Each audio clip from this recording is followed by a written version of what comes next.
The Adventures of Tom Sawyer by Mark Twain. Longman Simplified English Series. Read by Orathai Sitthichan. Chapter 15. Back from the Dead. But there was no joyfulness in the village that Saturday afternoon. The Harper's and Aunt Polly's family were overcome with grief. An unusual quiet possessed the village. The villagers talked little, but they sighed often.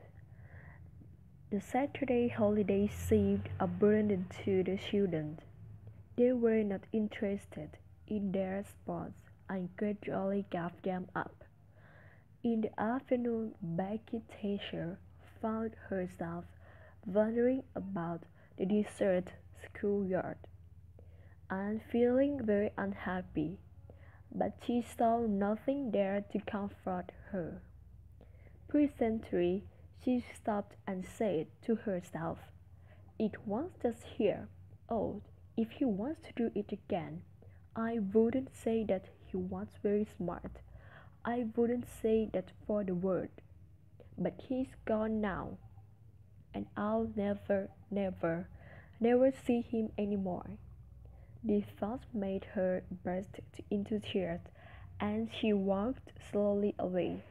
Then a group of boys and girls, Tom's and Joe's playmates, came by and stood looking over the fence and talking in respectful tones of how Tom did so and so the last time they saw him, and how Joe said this and that. When the Sunday school hour was finished the next morning, the crash bell began to ring very slowly and solemnly instead of ringing in the usual way. The villagers began to gather, staying a moment in the entrance of the crash to converse in whispers about the sad event. None could remember when the little crashed and been so full before. There was finally a wedding party, and then Aunt Polly entered with Sid and Mary, followed by the Harper family, all in deep back. The villagers and the old ministers as well rose respectfully and stood until the mourners were seated in front. The ministers played and a moving secret song was sung. As the service proceeded, the ministers drew such pictures of the charming ways and the great promise of the lost children that every soul there, thinking that he recognized these pictures, felt sad in remembering that he had only seen faults in the poor boys.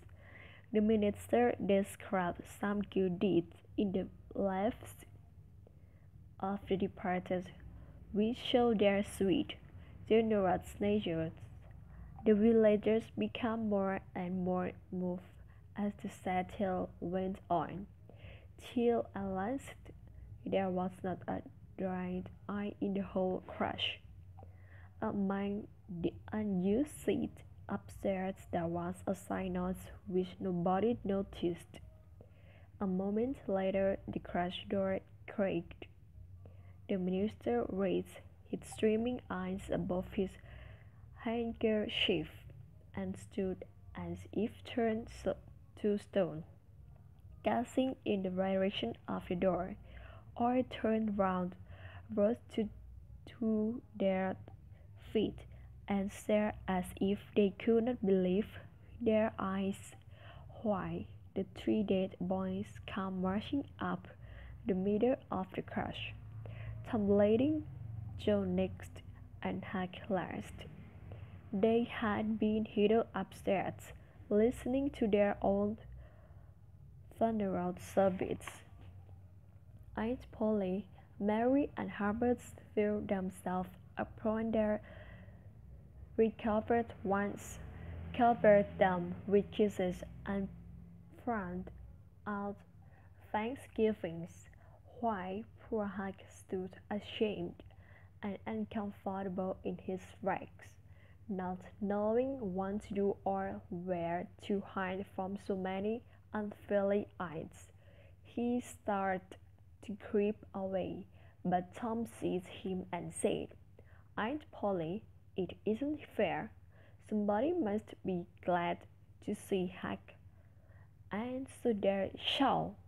I'm glad to see him, poor mother's boy."